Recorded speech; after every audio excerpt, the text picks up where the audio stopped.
Je suis Virginie Paré, j'ai eu plusieurs vies professionnelles, un peu comme les chats. J'ai commencé ma carrière dans les fonds d'investissement, j'étais juriste, je montais, fusionnais, liquidais les fonds d'investissement. J'ai ensuite dérivé vers le droit des affaires qui me semblait intéressant. J'ai été presque pendant 10 ans avocat au barreau. Droit des affaires, j'ai un peu dérivé vers la compliance qui me semblait être complètement en ligne avec mes valeurs. Ensuite, de la compliance, je me suis spécialisée en protection des données qui me semblait être une activité complémentaire et avec des connaissances accrue pour un juriste. Pourquoi je me suis lancée en tant qu'indépendante? Je suis partie du constat que le client n'était, dans le cadre du salariat, pas pris en charge comme je le souhaitais. Et c'est la raison pour laquelle j'ai souhaité me lancer de façon autonome et indépendante. Néanmoins, je ne suis pas seule, je suis souvent accompagnée d'autres professionnels de la protection des données, de la sécurité de l'information, des compétences complémentaires aux miennes, ce qui rend mon métier enrichissant et qui m'apporte un degré d'humanité supplémentaire. J'offre des services relatifs à la gouvernance d'entreprise, c'est-à-dire du conseil aux organes dirigeants de l'entreprise.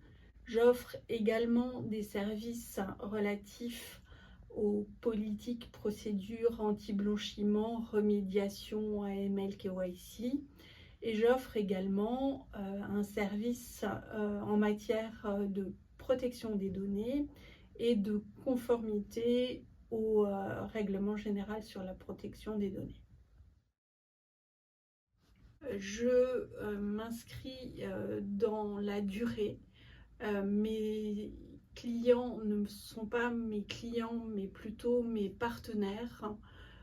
Je les accompagne de bout en bout. Il ne s'agit pas de mission, mais vraiment d'un véritable accompagnement.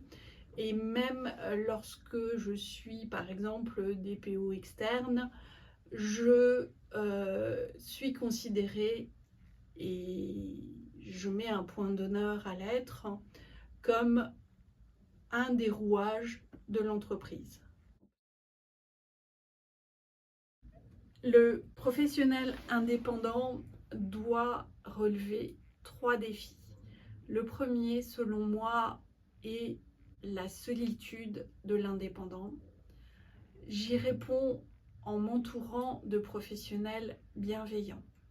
Le deuxième défi, me semble-t-il, est l'image de marque de l'indépendant. Cette image de marque se développe sur les réseaux sociaux, LinkedIn, mais pas exclusivement, de façon qualitative et non quantitative, et également en assistant à tous les événements professionnels. Le troisième, dernier et non des moindres défis est la peur de l'échec. Je travaille en permanence de façon à améliorer mes connaissances, mes services.